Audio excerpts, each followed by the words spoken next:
What's good? My name is Korie La Té, and welcome to another episode of the Habit of Fitness podcast. Thank you for taking your time to spend your time with me. The name of today's episode is The Evolution of Pursuit, and we're going to stay centered around the question of how to identify your why and also analyze how your why may change over time. So your goals and motivations don't necessarily fully change over time, but they more so mature as you become more aware, more in tune with yourself, your body, and what you want to accomplish. And also as you become more skilled, you get better at what you're doing, start to develop more confidence, you start to become more efficacious, and you believe in yourself more. And over time, your desire for pursuit is going to evolve. So to analyze this concept, we're going to go over my personal journey with fitness and how that has influenced why I decided to become a trainer and why I'm seeking to become a professional in this field. The motivation for this episode is coming from the book Ignite the Fire by Jonathan Goodman, which is pretty much a book designed to help personal trainers develop a successful business. And in the beginning of the book, he has a list of questions to help you identify and analyze your why as a trainer so you can get into the client's perspective. So I'm going to let other people get into my perspective as a trainer, how my ideas and feelings about myself have evolved, and hopefully you can apply it to yourself and how it can benefit you. And I encourage you to analyze these questions for yourself, maybe recognize some of the similarities and some of the differences, what's making your journey unique to you, what makes mine unique for me. And also you can apply these questions to your specific career field or another hobby you have if you make some slight modifications to the questions.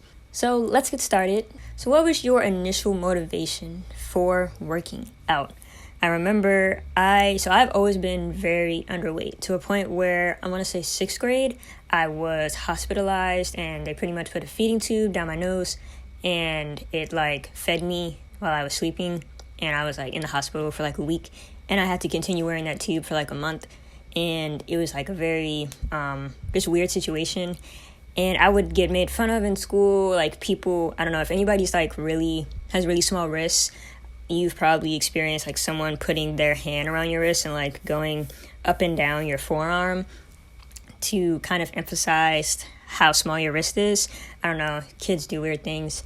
So I've always been very underweight, and people have always made an effort to let me know how underweight I am. And yeah, it affected my insecurities, it affected how I felt about myself, and I wanted to change that. So I always felt like there was a problem that I had with myself, not only in regards to eating, but just my appearance in general. Led to a lot of different insecurities, affected my relationships and the such. And because also my family members were also very adamant about letting me know how small I was and how I needed to fix that. But I just wasn't eating enough.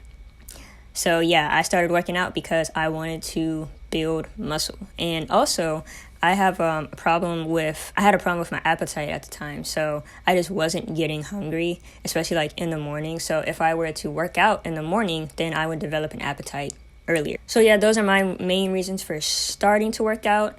How did you start working out? My initial method of training was through calisthenics training. Calisthenics training is pretty much body weight based training. So you're doing your body weight is your main source of resistance. So I was doing this program I called Mastering Bodyweight Basics, which the basics of calisthenics are push-ups, dips, squats, and pull-ups. And doing calisthenics gives you a no excuses mindset because you can literally do it anywhere. You don't need to go to a gym. A pull-up bar would really be the only thing that you equipment that you need to actually get started with it. And because I was so underweight, it was easy for me to start this method of training because I didn't have a lot of resistance, I guess, to be working out with in the first place. So yeah, I started looking at people who did calisthenics. I wanted to get my numbers up, and I was improving pretty good in it. Describe the first gym in detail. So I started working out at my local rec center. I was still doing calisthenics at the gym, but I wanted to be in that environment. So there's a rec center that's good, probably less than 5-minute drive from my house. And it is very, very, very small. It's the size of, I feel the size of this gym was the size of maybe 2 or 3 bedrooms. I guess the easiest way I can think to describe it. It was very small. There's a lot of older people at the gym, so I was definitely the youngest in there. And I felt quite comfortable in the gym. I personally have never been like really embarrassed in the gym unless I've like actually fallen over or something of that sorts. But that's just because I'm clumsy. So yeah, I've never had like gym intimidation, I guess is like the word that you would use, where you're like intimidated from going to the gym and working out in public. Yeah, I personally just never experienced that. So what kept you going? As I started working out, I really enjoyed building the skill of it. That made me more confident. Within calisthenics, there are also skills that you can learn. So I was learning the handstand. I know how to do an elbow lever, and I was working on other stuff. So a lot of people aren't necessarily doing this in the gym. So I just thought, one, it was cool. Like what I was able to do with my body was cool. I felt like I had more control overall, I guess is what I'm trying to say. But I was not consistent really for the first 2 years. I would maybe take some weeks off or maybe a month off. And at the beginning of my second semester, sophomore year, I was pretty much depressed for like a month. And I did not desire to like get out of bed. Like I remember even thinking, I like had the thought to myself, I don't see why people work out in general, or why I'm doing fine without working out, so I don't see the reason why I would need to start again. And that's kind of when I realized I was kind of at a low point. Like I didn't want to improve myself when I was in that mental state, and I pretty much never wanted to be in that mental state again.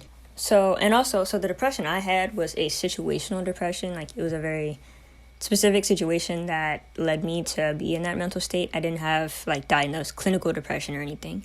So not to say that like working out did help me get out of that depression for that situation, because I desired to be pursuing something and to be bettering myself, and focusing on working out helped me with that a lot, to find some purpose in life as well.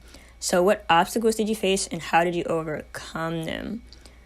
Regarding fitness, my main obstacles were eating, if we're talking about holistic fitness. I have never had like a crazy appetite. If I did not need to eat, like I probably would not eat. I enjoy good food, or like when good food is brought to me, particularly paid for me as well. But I don't enjoy cooking. My appetite is very odd, and if I don't eat properly, then after a while, like I will stop working out for a minute, because I recognize that I can't just be not eating, but also like burning calories while I'm working out. For this reason, I also, in my beginning stages, did not do a lot of cardio, which was not particularly healthy. I wasn't really warming up and stuff because I didn't want to be losing more weight. Like I wanted to be doing enough to build the muscle, but not doing too much to where I'd be losing so many calories from that. So eating has definitely been probably the biggest obstacle in my fitness journey. Another more minor obstacle was the idea of looking masculine.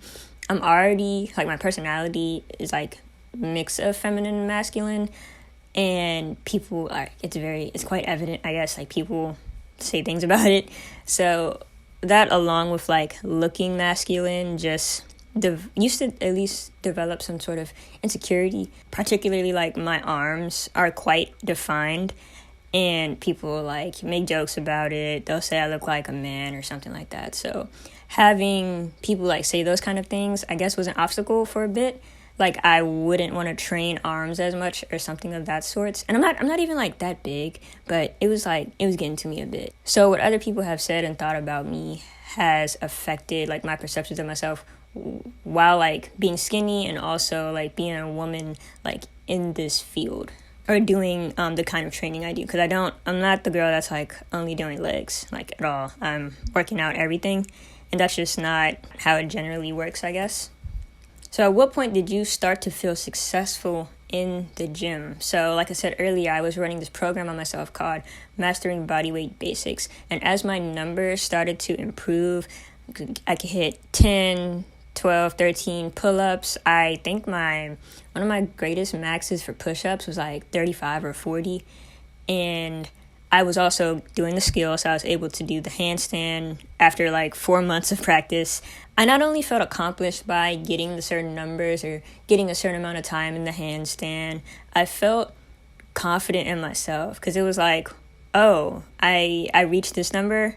Oh, well, that it wasn't easy, but I can definitely get another couple reps or another couple seconds in another exercise. So as when you hit that first goal, that first number goal, or maybe that might be that first weight goal for you, then you start to realize that, oh, I can do this. You're really like proving something to yourself. And then you kind of feel like undefeatable. Like, oh, okay, what's next? I'm looking for the next thing that I can tackle and accomplish. So how did that impact your visions of yourself? I kind of already talked about that. But yeah, also regarding muscle memory, like, so if you're starting to get like a certain amount of numbers or you start to improve on a certain skill and you stop for a while, you can kind of like more quickly get back to where you were. So say like I could do 10 pull-ups, but I stopped working out for like a month and now I can only do like 6 or 7. Like you can get to 10 quicker than when you like just started out. So there's also like, so you realize this momentum, I guess is what you would call it, that you already kind of have this skill like embedded in yourself, even if you've taken some time off. And I don't know, it gave me more confidence, at least when I was trying to get back in the groove of things, because I've already proven to myself in the past that I could accomplish it and I could get back on track quite quicker. So when did you first notice changes? So my back is probably, in my opinion, my most developed body part. So when I started noticing like new crevices and the such in my back, when you're like, oh, I didn't even know this muscle existed. Like I was getting feelings like that. And also I guess like people can't really see my back unless I have my shirt off and I'm just like in a sports bra. So regarding other people noticing changes in my body, which is the next question, that would probably be like my arms. I've had somebody made a comment before that was like, I want to be your arms when I grow up. It's like the weirdest comment I've gotten, but also like the coolest aesthetic related compliment. So what kinds of comments did you receive and how did it make you feel? So in the beginning, when you're being consistent, you start noticing changes in yourself and you're just like, okay, how can I improve? How can I start to get better? And then you start to expect less from other people saying things. So when you start to be consistent, you're kind of just focusing on yourself, you're noticing your differences, and you're like, okay, I'm doing good, I want to keep getting better. But then when other people start saying stuff and you're not like expecting it, and you're like, oh, I guess I didn't even notice that, because you're focused so much on the process, you're not really focused on like what your body is looking like. This is like over time, of course, but it's something that I've noticed personally. So yes, next is, when was the first time you gave advice to somebody else? So people have always, like, because I post on social media, I guess, like kind of casually asked me about workout advice. And because I'm so small, it would just kind of look like, even when I wasn't being consistent, it would kind of just look like I was, because I was so small, which is just not the case at all. Like I have a weird metabolism and I just don't gain fat like that. I started really like giving workout advice, I'm gonna say like my summer junior year. There were like these 2 girls in my internship who like asked to come to the gym with me, or asking me to do different exercises, asking different questions about, okay, how can you develop this muscle? How can you develop that muscle? And I feel like that was the first time I actually kind of like trained somebody. And this is before I actually had my certification. But yeah, generally people, because I look so small, people like think that I have like a lot together, which to a certain extent is true, but for the most part, I just have a weird metabolism and I don't gain fat. Did your motivation for working out change over time? So yes, like I said, I started out because I just wanted to gain weight, and now I really just train to be consistent and somewhat to develop skill. Since I've started, I still have not got the diet part down. I just don't enjoy eating. So that's been like the biggest struggle for me. And since I need to still work on that, I'm not really focused on gaining the mass or the muscle at the moment. But I'm not focused on working out to gain mass and stuff. I'm trying to focus on, okay, what are foods that I like? how can I be consistent with eating so I can combine that with my training program so I can actually build the muscle and the weight that I want to. What made you decide to make personal training a career? So when I started to recognize that feeling of accomplishment that I was able to develop for myself, I realized that I wanted other people to have or to look for that same strength inside of them. Kind of like if I can do it, other people can do it. And I like teaching, I like educating, I like learning as well from other people. So I figured that why not combine things that I enjoy doing already into some sort of profession or career. And when you realize that you can apply these principles to other things, which is one thing I'm trying to do with this podcast, what I'm trying to do with my business, I feel like there's just something very powerful and very special about that. So I want to help other people realize what that means or what that translates into for themselves. So some of my obstacles with personal training are experience. I've only been certified for I think a year and a half, and I only worked for maybe 6 or 7 months, something along those lines, because of COVID. And I personally do not feel comfortable going into a gym right now. I also have quite a bit of imposter syndrome. So if you don't know what that is, imposter syndrome is pretty much when you're really qualified to do something, but you just don't believe that you should be there. So you feel like an imposter among us. You feel like an imposter in whatever you're doing because you don't feel like you're actually qualified, even though you have to be qualified in the first place to get the position or whatever. But because my background is in psychology and mental capacities and things of that sorts, and not in anatomy, biology, muscular physiology, things of that sorts, I feel less confident in my ability to be a trainer. But I'm slowly getting over that, slowly realizing that I have good stuff to say and it's going to help a lot of people. So how do you maintain your passion for fitness today?